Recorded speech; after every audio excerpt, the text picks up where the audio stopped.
汤姆·索亚历险记，马克·吐温。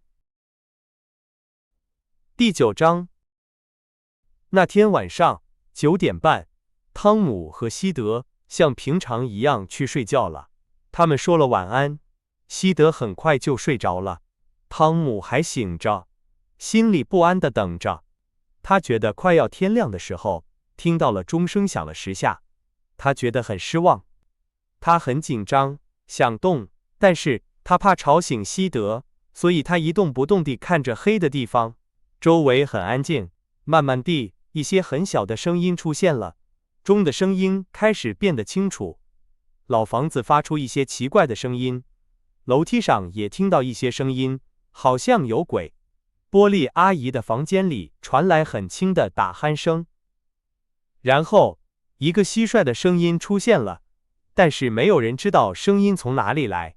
后来，在安静的晚上，听到远处狗叫的声音，另一个更远的狗叫声回答了他。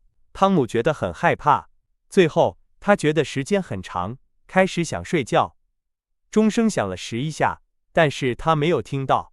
然后他做梦的时候，听到一个猫叫的声音，附近有人打开窗户，让他很不安。有人大声说：“坏猫，走开！”一个瓶子打在木头房子后面的墙上，把他弄醒了。他很快穿好衣服，从窗户出去，在屋顶上走，屋顶和地面一样高。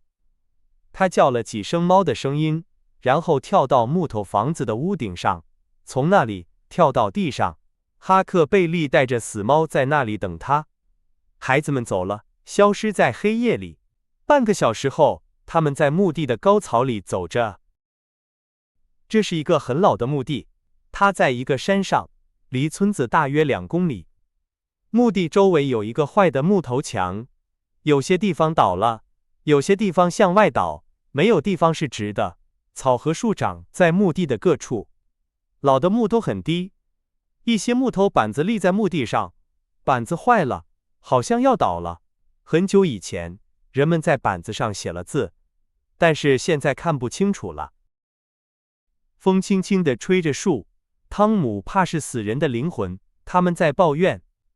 2个孩子说的话很少，声音也很小，因为时间和地方，还有周围安静的环境，让他们害怕。他们找到了要找的地方，躲在3棵大树下。然后，他们安静地等了很久。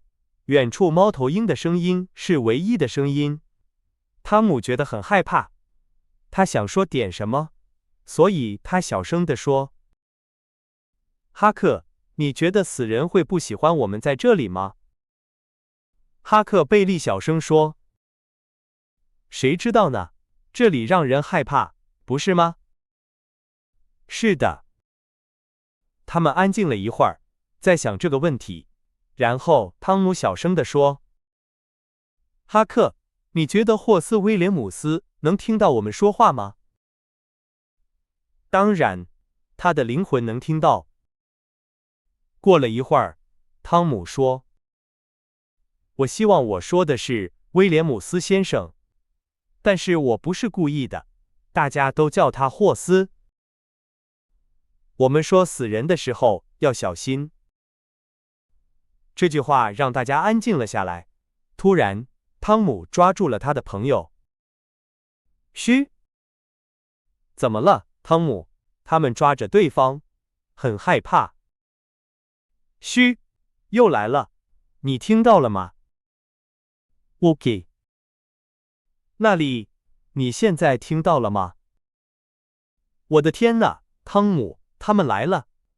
他们来了，我们怎么办？”“我不知道。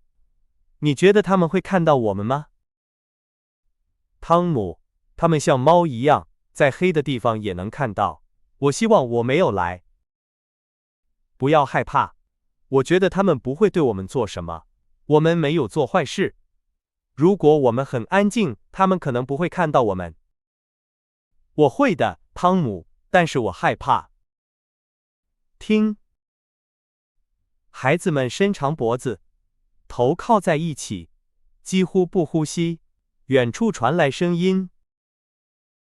看，看那里！汤姆小声说。那是什么？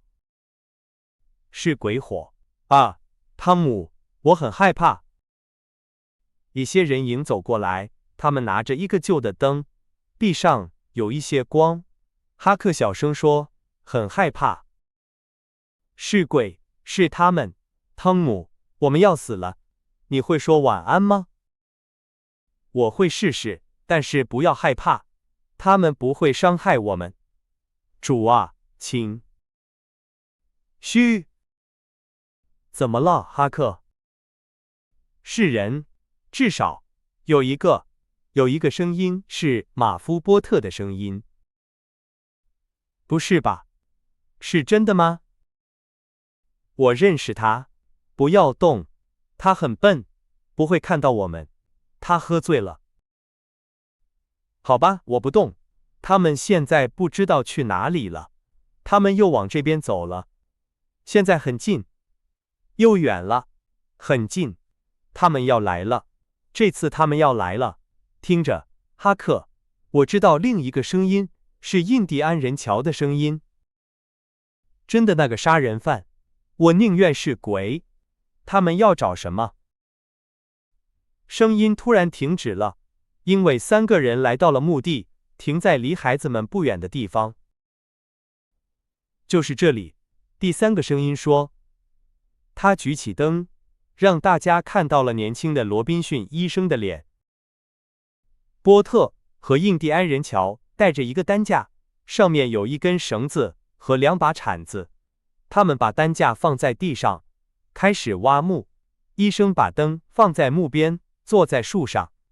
他离孩子们很近，他们可以碰到他。快点！他小声说，月亮要出来了。另外2个人没有说话，只是挖着。过了一会儿，只有铲子挖土的声音。挖土很累，最后一把铲子碰到了棺材。2分钟后，他们把棺材从土里拿了出来。他们用铲子打开棺材，把尸体拿出来，放在地上。月亮从云里出来，照亮了尸体的脸。他们准备了担架，把尸体放在上面，用毯子盖住，用绳子固定好。波特拿出一把刀，割断了一段绳子，然后说：“医生，我们做完了，现在给我5块钱，不然我就走了。”说得对，印第安人乔说。什么？这是什么意思？医生说：“你们要我先给钱，我已经给你们了。”是的，但是不够。乔说，他走到医生旁边。5年前，我去找你爸爸要吃的，你把我赶走了，你说我不是好人，我说我会报仇，你爸爸把我关起来了，你觉得我忘记了吗？我是印第安人，现在我抓到你了，你要付钱。他威胁着医生，要打他。医生突然打了他一拳，把他打倒了。波特放下刀，说：“你在做什么？你为什么打我的朋友？”他冲向医生，他们开始打架，在草地上打来打去。印第安人乔站起来，眼睛里充满了愤怒。他拿起波特的刀，像猫一样走来走去，找机会。突然，医生挣脱了，拿起墓碑打在波特的身上，波特倒在地上。印第安人乔趁机把刀插进了医生的胸口，医生倒在波特的身上，血流了很多。这时云遮住了月亮，2个孩子跑了。过了一会儿，月亮又出来了。印第安人乔站在地上，看着倒在地上的人。医生说了一些话，然后不动了。印第安人乔说：“我已经报仇了。”然后他搜了尸体，拿走了所有的钱，把刀放在波特的手里，自己坐在棺材上。过了几分钟，波特开始动了。他抓着刀，看了一会儿，然后放下了。然后他坐起来，把尸体推开，看着周围。他看到了乔。怎么了，乔？他说。你做了坏事。乔说。你为什么要这样做？我没有。什么？你现在说什么？波特很害怕，脸色苍白。我以为我醒了，我不应该喝酒，我现在更醉了。我不知道我在做什么，我不记得了。告诉我，乔，我说真的，是我做的吗？我不是故意的，我发誓，我不是故意的。告诉我发生了什么，我很害怕。他很年轻，很有前途。你们在打架，他用木头打你，你倒在地上，然后你站起来，拿起刀刺了他，他打你，然后你就倒下了。我不知道我在做什么，我不知道，我喝醉了，很生气。我从来没有用过武器，我打过架，但是没有用过武器，大家都可以证明。乔，不要说出去，不要说出去。